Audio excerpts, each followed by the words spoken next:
How are you? I hope you guys are doing well. Thank you very much again for all the viewers and subscribers and those who like my video, for all your support to me. Thank you very much.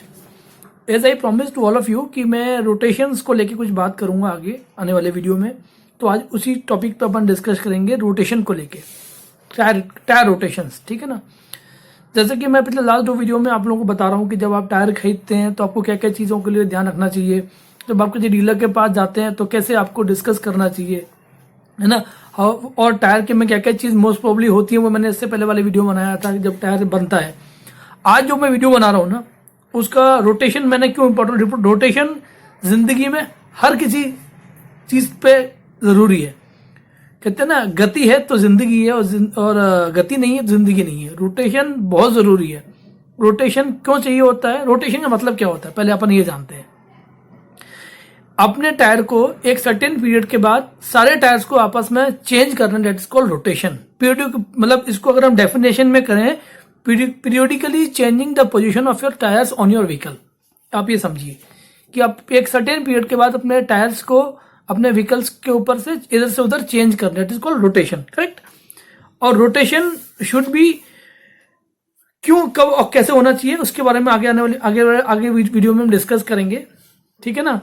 कोई भी recommend करते हैं तो वो कहते हैं 5000 kilometres पे आपको अपने टायर को रोटेट करा लेना चाहिए आइडली, क्योंकि वो रोटेशन से आपको बहुत आपके क्या क्या फायदे होते हैं। एक सर्टेन 5000 किलोमीटर मोस्ट प्रोबेबली क्या होता है, आप लोगों ने देखा होगा 5000 किलोमीटर पे अपने गाड़ी का ऑयल भी चेंज कराता है, ठीक है। तो उसी टाइम आपके टायर को रोटेट कर लेंगे तो उससे फायदे, एक कुछ फायदे बताता हूँ, बेसिक फायदे जो होते हैं। जब टायर रोटेट होते हैं तो अपने टायर को आप इंस्पेक्ट कर सकते हैं, कहीं से कट लगा तो नहीं है, कोई डैमेज तो नहीं है, उसकी वियर जो हो रही है यूनिफॉर्म हो रही है कि नहीं हो रही है ना जी। उसके अलावा आप ये भी देख सकते हैं कि उसमें कहीं आपके ऐसा तो नहीं टायर को चेंज की रिक्वायरमेंट है, ठीक।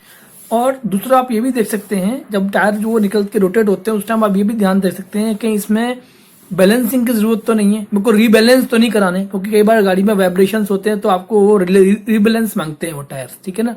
तो ये सब चीजें बड़े जब रोटेट होते हैं ना उस टाइम आप लोगों का ध्यान चला जाता है ऑटोमेटिकली कि ये टायर मैं देख तो लूं। जब कभी गाड़ी से टायर उतरेंगे तो आप इस चीज को नोटिस करिएगा, आपका ध्यान ऑटोमेटिकली उन टायरों को ऊपर चला जाएगा, ताकि और ये बेनिफिट आपको बाय डिफॉल्ट मिल जाएगा, है ना। दूसरा अभी मैं डिस्कस करूंगा कि tyre why it is very important to rotate this tyres. वो टायर तो गाड़ी में लग के आ गए, चलने देते हैं, सब तो एक से दिखते हैं, क्यों रोटेशन जरूरी है ना, वो अपन डिस्कस कर लेते हैं। उसका पहला पॉइंट मैं बताता हूं कि जब अपन रोटेशन इसलिए जरूरी होता है कि टायर के जो फ्रंट व्हील होते हैं तो जो रियर व्हील होते हैं, हर टायर पे अलग अलग लोड पड़ता है, कभी भी यूनिफॉर्म लोड नहीं पड़ता है ना, क्योंकि आगे इंजन भी रहता है, आपका एक्सेलेरेशन के लिए ताकत लगती है या टॉर्क लगता है वो फ्रंट व्हील पर ज्यादा लगता है, करेक्ट है। तो उस केस में वहां पे आपको वियर ज्यादा रहती है, कई बारी रियर व्हील पे अलग इंपैक्ट रहते हैं, तो हर टायर पे अलग इंपैक्ट रहता है, अलग वेट लोड रहता है। इसलिए आपको जरूरी है टायरों को टाइम टू टाइम रोटेट कराते रहिएगा। इससे फायदा क्या होता है कि जब टायर इधर से उधर से इधर रोटेट होता है तो यूनिफॉर्मिटी ऑफ वियर आती है आपके टायर पे, इवन वियर कहते हैं इसको, है ना। और आपके टायर की लाइफ मैक्सिमाइज यूज कर सकते हो, जो उसकी रबड़ होती है ना, उसको मैक्सिमम बेनिफिट उसका आप ले सकते हो अपनी टायर की लाइफ को।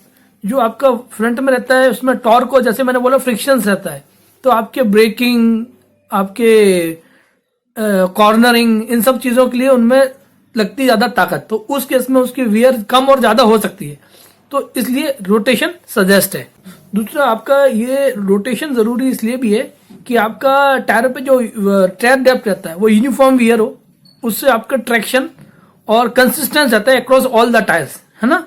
और इससे आपके टायर की लाइफ बढ़ती है, ठीक है। आपके कॉर्नरिंग में, ब्रेकिंग में आपको बेनिफिट मिलता है। So rotation is very much necessary and important after certain period, ताकि आपके टायर की जो वियर रहती है, डेप्थ रहती है, रबड़ रहती है, वो uniform across all the tyres रहे और आपके traction consistently across all the tyres बना रहे।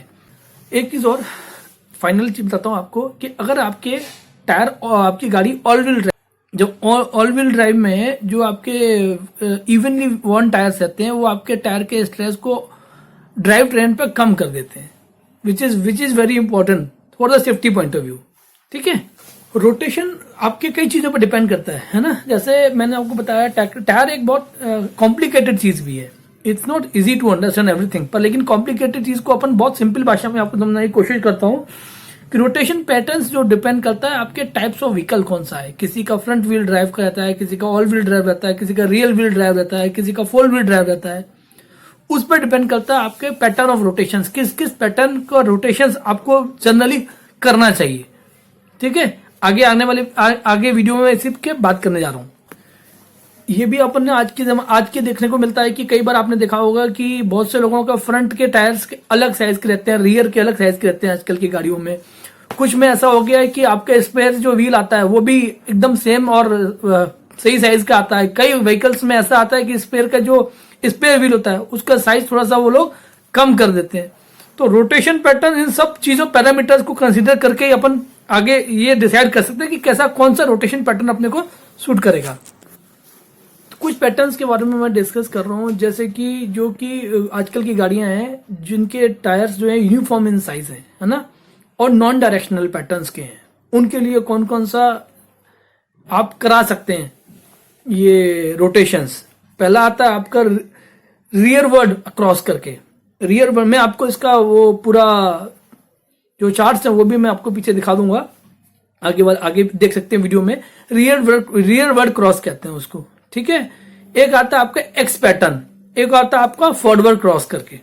ठीक है, रियर वर्ड क्रॉस में जैसा कि नाम सजेस्ट करता है रियर वर्ड क्रॉस, के रियर के जो टायर्स होते हैं वो जब आगे जाएंगे तो क्रॉस में चले जाएंगे, या जब पीछे आएंगे तो क्रॉस में जाएंगे। तो रियर वर्ड और फॉरवर्ड क्रॉस, ये दोनों आगे पीछे टायर क्रॉस में जाके होते हैं। ठीक है, ऐसे एक्स पैटर्न आता है कि आगे वाला इधर जाएगा, इधर वाला इधर जाएगा, इधर वाला इधर जाएगा, ऐसा करके रियर फ्रंट में सारे क्रॉस जाते हैं एक दूसरे के संग। ठीक है, तो ये vehicle data four wheel drive, all wheel drive and rear wheel drive. ठीक है, ये उनको सजेस्ट करते हैं आपको रियर वर्ड क्रॉस जो होता है।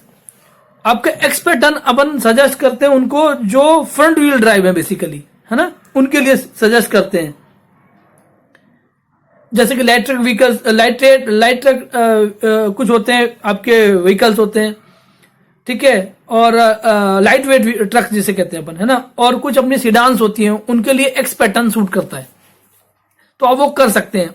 ठीक है जी, एक होता है आपका forward cross. Forward cross mostly common pattern है जो फ्रंट व्हील ड्राइव में यूज होता है।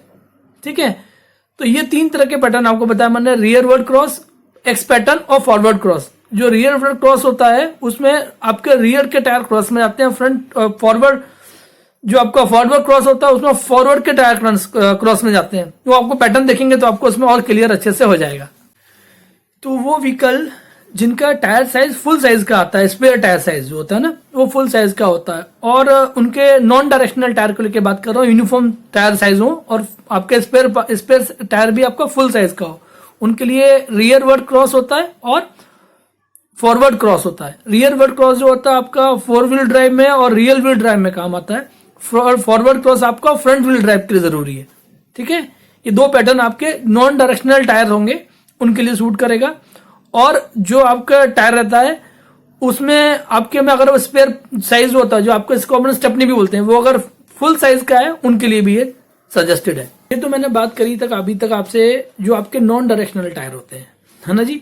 अभी मैं बात करता हूं उनके लिए जो डायरेक्शनल टायर्स होते हैं, उसको अपन कह सकते हैं हाई परफॉर्मेंस के लिए और डायरेक्शनल टायर्स उनके लिए। For high performance and directional tyres के लिए अपन दो तरह के जो आपके रोटेशंस के लिए सजेशन है, वो एक तो साइड टू साइड करके और फ्रंट टू बैक करके।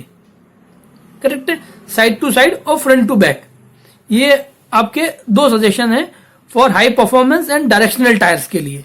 ठीक है, और साइड टू साइड उनके लिए जिनके टायर, जैसे आपने देखा होगा ना नैनो आती है, तो आगे के टायर अलग रहते हैं, पीछे के टायर अलग साइज के रहते हैं, उनके लिए साइड टू साइड होते हैं। ठीक है, फॉर डायरेक्शनल टायर्स के लिए वो फ्रंट टू बैक रहता है। करेक्ट है, ये दोनों चीजें मैंने आपको बता दी हैं। ये मैंने रोटेशन करके क्यों बात की, रोटेशन इसलिए, ये आप थोड़ा सा इस चीज पर ध्यान दीजिएगा। रोटेशन करने से आपका वेट बार बार जो अलग अलग टायर पर अलग अलग तरह से पड़ता है, वो सारा वेट बैलेंस हो जाता है और आपके यूनिफॉर्म वियर होती है टायर पे, which is very very important. और इससे आपकी जो रबर की, जो आपके टायर पर रबर रहती है, उसको आप मैक्सिमम उसकी लाइफ को यूज कर सकते हैं।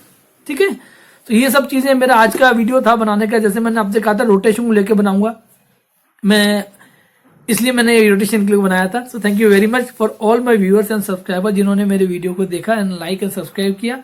ऐसे प्यार बनाए रखिएगा ताकि मैं और अच्छे अच्छे वीडियो आप लोगों को लेके आता हूँ। अगला वीडियो मेरा इसका बहुत इंटरेस्टिंग होगा, जो मैंने बनाना है कि आजकल जमाने में जैसे चाइना के टायर को लेकर बहुत से लोग जा रहे हैं, तो should we go with the China tyre और विद इंडियन टायर और विद फॉरेन कंपनी टायर, उसमें हम डिस्कस करेंगे अगले आने वाले वीडियो। जरूर प्लीज, और मेरा नोटिफिकेशन को आपको जल्दी से जल्दी मिले उसके लिए मेरे बेल आइकन को जरूर दबाइएगा, ताकि जैसे भी नया वीडियो अपलोड करूंगा तो आप लोगों को वो नोटिफिकेशन मिल जाएगा।